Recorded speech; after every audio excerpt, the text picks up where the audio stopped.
मुरली का सार। मीठे बच्चे, बुद्धि में स्थायी एक बाप की ही याद रहे तो यह भी अहो सौभाग्य है। प्रश्न, जिन बच्चों को सर्विस का शौक होगा उनकी निशानी क्या होगी? उत्तर, वह मुख से ज्ञान सुनाने बिगर रह नहीं सकते। वह रूहानी सेवा में अपनी हड्डी हड्डी स्वाहा कर देंगे। उन्हें रूहानी नॉलेज सुनाने में बहुत खुशी होगी। खुशी में ही नाचते रहेंगे। वह अपने से बड़ों का बहुत रिगार्ड रखेंगे, उनसे सीखते रहेंगे। गीत, बदल जाए दुनिया न बदलेंगे हम। ओम शांति। बच्चों ने गीत की 2 लाइन सुनी। यह वायदे का गीत है। जैसे कोई की सगाई होती है तो यह वायदा करते हैं कि स्त्री पुरुष कभी एक दो को छोड़ेंगे नहीं। कोई की आपस में नहीं बनती है तो छोड़ भी देते हैं। यहां तुम बच्चे किसके साथ प्रतिज्ञा करते हो? ईश्वर के साथ, जिसके साथ तुम बच्चों की व सजनियों की सगाई हुई है।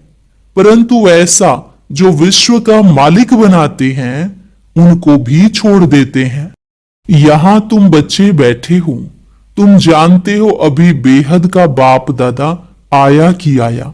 यह अवस्था जो तुम्हारी यहां रहती है वह बाहर सेंटर पर तो रह ना सके। यहां तुम समझेंगे बाप दादा आया कि आया। बाहर सेंटर पर समझेंगे बाबा की बजाई हुई मुरली आई कि आई।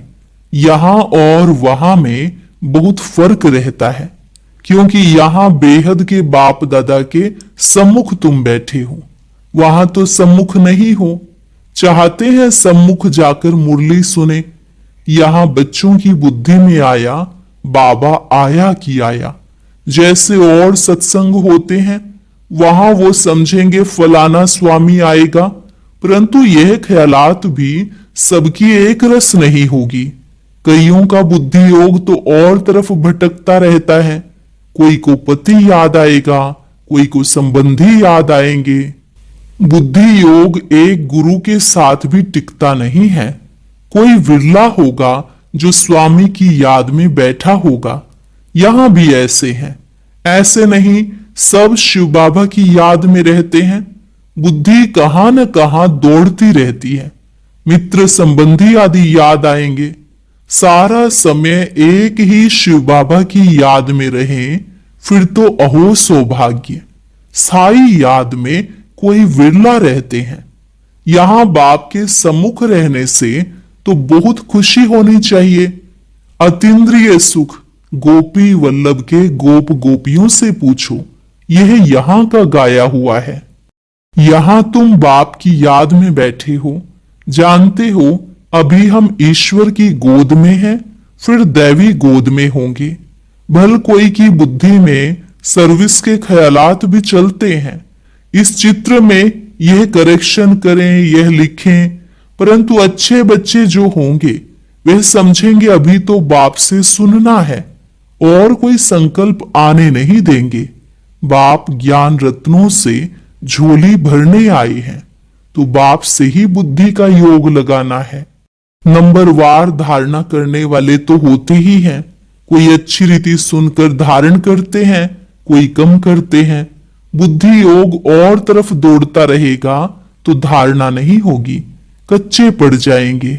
1-2 बारी मुरली सुनी, धारणा नहीं हुई तो फिर वह आदत पक्की होती जाएगी। फिर कितना भी सुनता रहेगा, धारणा नहीं होगी। किसको सुना नहीं सकेंगे। जिसको धारणा होगी उनको फिर सर्विस का शौक होगा, उछलता रहेगा। सोचेगा कि जाकर ज्ञान धन दान करूं, क्योंकि यह धन एक बाप के सिवाय तो और कोई के पास नहीं है। बाप यह भी जानते हैं सबको धारणा हो न सके, सब एक रस ऊंच पद पा नहीं सकते, इसलिए बुद्धि और तरफ भटकती रहती है। भविष्य तकदीर इतनी ऊंच नहीं बनती है। कोई फिर स्थूल सर्विस में अपनी हड्डी हड्डी देते हैं, सबको राजी करते हैं। जैसे भोजन पकाते खिलाते हैं, यह भी सब्जेक्ट है ना। जिसको सर्विस का शौक होगा वह मुख से कहने बिगर रहेगा नहीं। फिर बाबा देखते भी हैं, देह अभिमान तो नहीं है, बड़ों का रिगार्ड रखते हैं व नहीं, बड़े महारथियों का रिगार्ड तो रखना होता है। हाँ, कोई छोटे छोटे भी होशियार हो जाते हैं तो हो सकता है बड़े को उनका रिगार्ड रखना पड़े, क्योंकि बुद्धि उनकी गैलप कर लेती है। सर्विस का शौक देख बाप तो खुश होगा ना, यह अच्छी सर्विस करेंगे। सारा दिन प्रदर्शनी पर समझाने की प्रैक्टिस करनी चाहिए। प्रजा तो ढेर बनती है ना, और तो कोई उपाय है नहीं। सूर्यवंशी, चंद्रवंशी, राजा, रानी, प्रजा सब यहां बनते हैं। कितनी सर्विस करनी चाहिए। बच्चों की बुद्धि में यह तो है, अभी हम ब्राह्मण बने हैं, घर गृहस्थ में रहने से हर एक की अवस्था तो अपनी रहती है ना, घर बार तो छोड़ना नहीं है। बाप कहते हैं घर में भल रहो, परंतु बुद्धि में यह निश्चय रखना है कि पुरानी दुनिया तो खत्म हुई पड़ी है, हमारा अब बाप से काम है। यह भी जानते हैं कल्प पहले जिन्होंने ज्ञान लिया था वही लेंगे। सेकंड बाय सेकंड हूबहू रिपीट हो रहा है। आत्मा में ज्ञान रहता है ना, बाप के पास भी ज्ञान रहता है। तुम बच्चों को भी बाप जैसा बनना है, पॉइंट धारण करनी है। सभी पॉइंट एक ही समय नहीं समझाई जाती हैं। विनाश भी सामने खड़ा है, यह वही विनाश है। सत्युग त्रेता में तो कोई लड़ाई होती नहीं, वह तो बाद में जब बहुत धर्म होते हैं, लश्कर आदि आते हैं, तब लड़ाई शुरू होती है। पहले पहले आत्माएं सतो प्रधान से उतरती हैं, फिर सतो रजो तमो की स्टेज होती है। तो यह भी सब बुद्धि में रखना है, कैसे राजधानी स्थापन हो रही है। यहां बैठे हो तो बुद्धि में रखना है कि शिव बाबा आकर हमको खजाना देते हैं, जिसको बुद्धि में धारण करना है। अच्छे अच्छे बच्चे नोट्स लिखते हैं, लिखना अच्छा है तो बुद्धि में टॉपिक्स आएंगी। आज इस टॉपिक पर समझाएंगे। बाप कहते हमने तुमको कितना खजाना दिया था। सतयुग त्रेता में तुम्हारे पास अथाह धन था, फिर वाम मार्ग में जाने से वह कम होता गया, खुशी भी कम होती गई, कुछ न कुछ विकर्म होने लगते हैं। उतरते उतरते कलाएं कम होती जाती हैं। सतो प्रधान, सतो रजो तमो की स्टेजेज होती है। सतो से रजो में आते हैं तो ऐसे नहीं फट से आ जाते हैं, धीरे धीरे उतरेंगे। तमो प्रधान में भी धीरे धीरे सीढ़ी उतरते जाते हो, कला कम होती जाती है, दिन प्रतिदिन कम होती जाती है। अभी जंप लगाना है, तमो प्रधान से सतो प्रधान बनना है। इसके लिए टाइम भी चाहिए। गाया हुआ है, चढ़े तो चाखे बैकुंठ रस, गिरे तो चकनाचूर। काम की चमाट लगती है तो एकदम चकनाचूर हो जाते हैं, हड्डी हड्डी टूट जाती है। कोई मनुष्य अपना जीव घात करते हैं, आत्मघात नहीं जीव घात कहा जाता है। यहां तो बाप से वर्षा पाना है, बाप को याद करना है, क्योंकि बाप से बादशाही मिलती है। अपने से पूछना है, हमने बाप को याद कर भविष्य के लिए कितनी कमाई की, कितने अंधों की लाठी बना। घर घर में पैगाम देना है कि यह पुरानी दुनिया बदल रही है। बाप नई दुनिया के लिए राजयोग सिखा रहे हैं। सीढ़ी में सब दिखाया है, यह बनाने में मेहनत लगती है। सारा दिन ख्यालात चलता रहता है। ऐसा सहज बनावे जो कोई भी समझ जाए। सारी दुनिया तो नहीं आएगी, देवी देवता धर्म वाले ही आएंगे। तुम्हारी सर्विस तो बहुत चलनी है। तुम तो जानते हो हमारा क्लास कब तक चलेगा। वह तो लाखों वर्ष कल्प की आयु समझते हैं, तो शास्त्र आदि सुनाते ही रहते हैं। समझते हैं जब अंत होगा तब सबका सदगति दाता आएगा, और जो हमारे चेले होंगे उनकी गति हो जाएगी। फिर हम भी जाकर ज्योति में समाएंगे, परंतु ऐसे तो है नहीं। तुम अभी जानते हो हम अमर बाप द्वारा सच्ची सच्ची अमर कथा सुन रहे हैं, तो अमर बाप जो कहते हैं वह मानना भी है। सिर्फ कहते हैं मुझे याद करो, पवित्र बनो, नहीं तो सजा भी बहुत खानी पड़ेगी, पद भी कम मिलेगा।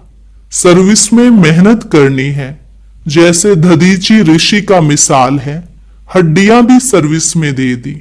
अपने शरीर का भी ख्याल न कर सारा दिन सर्विस में रहना, उनको कहा जाता है सर्विस में हड्डियां देना। एक है जिस्मानी हड्डी सर्विस, दूसरी है रूहानी हड्डी सर्विस। रूहानी सर्विस वाले रूहानी नॉलेज ही सुनाते रहेंगे, धन दान करते खुशी में नाचते रहेंगे। दुनिया में मनुष्य जो सर्विस करते हैं वह सब है जिस्मानी, शास्त्र सुनाते हैं। वह कोई रूहानी सर्विस तो नहीं है। रूहानी सर्विस तो सिर्फ बाप ही आकर सिखलाते हैं।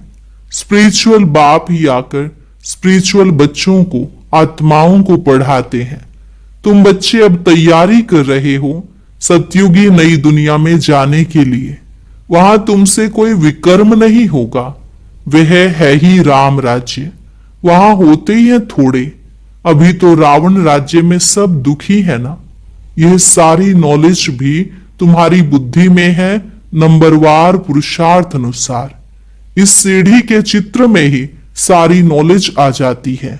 बाप कहते हैं यह अंतिम जन्म पवित्र बनो तो पवित्र दुनिया के मालिक बनोगे। तुम्हें समझाना ऐसा है जो मनुष्यों को पता पड़े कि हम सतो प्रधान से तमो प्रधान बने हैं, फिर याद की यात्रा से ही सतो प्रधान बनेंगे। देखेंगे तो बुद्धि चलेगी। यह नॉलेज कोई के पास नहीं है। कहेंगे इस सीढ़ी में और धर्मों का समाचार कहाँ है? वह फिर इस गोले में लिखा हुआ है। वह नई दुनिया में आते नहीं हैं, उन्हों को शांति मिलती है। भारतवासी ही स्वर्ग में थे ना।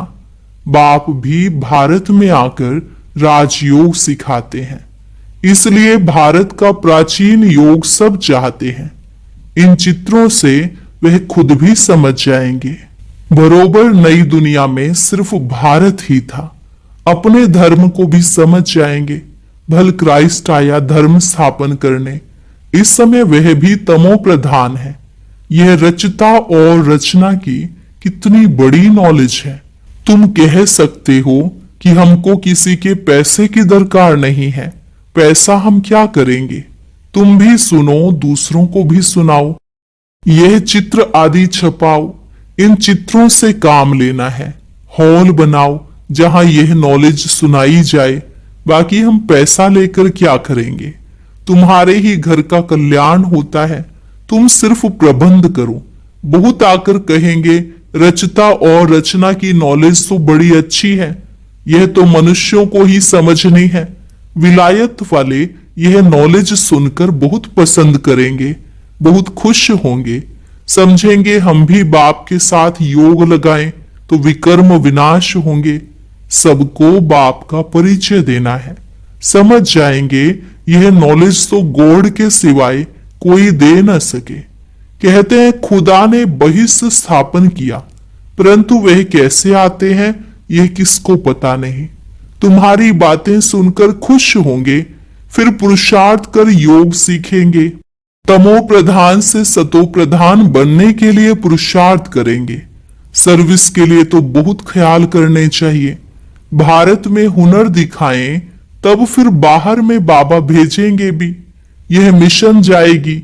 अभी तो टाइम पड़ा है ना। नई दुनिया बनने में कोई देरी थोड़ी ही लगती है। कहां भी अर्थक्वेक आदि होती है तो 2-3 वर्ष में एकदम नए मकान आदि बना देते हैं। कारीगर बहुत हो, सामान सारा तैयार हो, फिर बनने में देरी थोड़ी ही लगेगी। विलायत में मकान कैसे बनते हैं? Minute motor. तो स्वर्ग में कितना जल्दी बनते होंगे। सोना चांदी आदि बहुत तुमको मिल जाता है।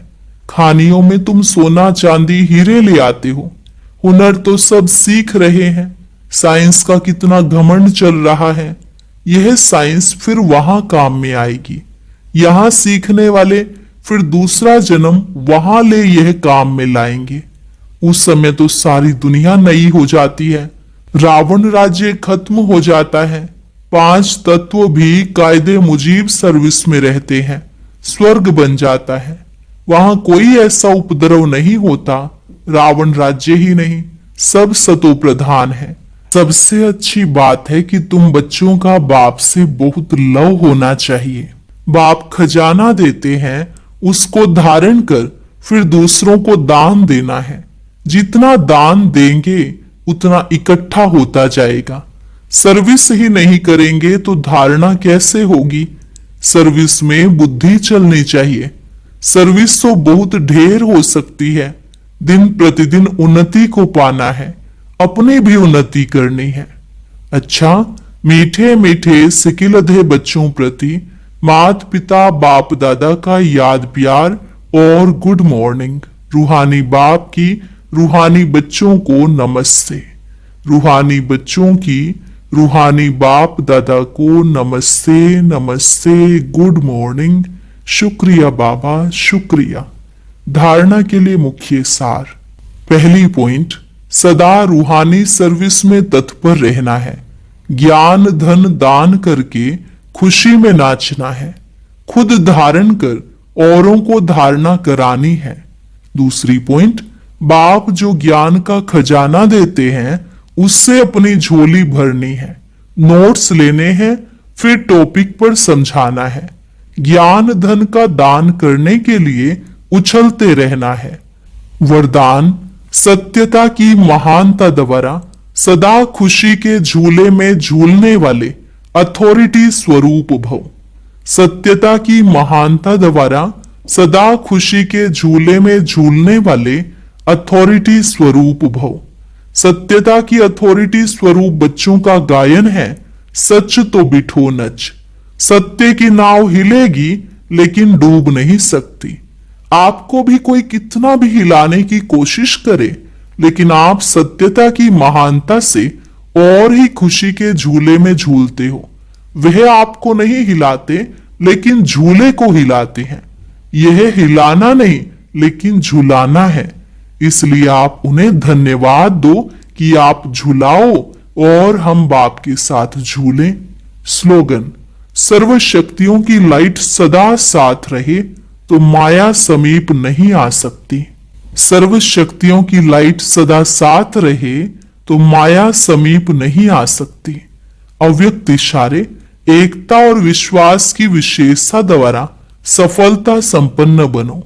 एकता, स्वच्छता, महीनता, मधुरता और मन वाणी कर्म में महानता, यह 5 बातें एक एक के हर कदम से नजर आए तो बाप की प्रत्यक्षता सहज हो जाएगी। अभी तक संस्कारों में जो भिन्नता दिखाई देती है उसे एकता में लाना है। एकता के लिए 1-2 की राय को रिगार्ड दो। हाँ जी करके अपना विचार अवश्य दो, फिर एकता के बंधन में बंध जाओ। यही एकता सफलता का साधन है।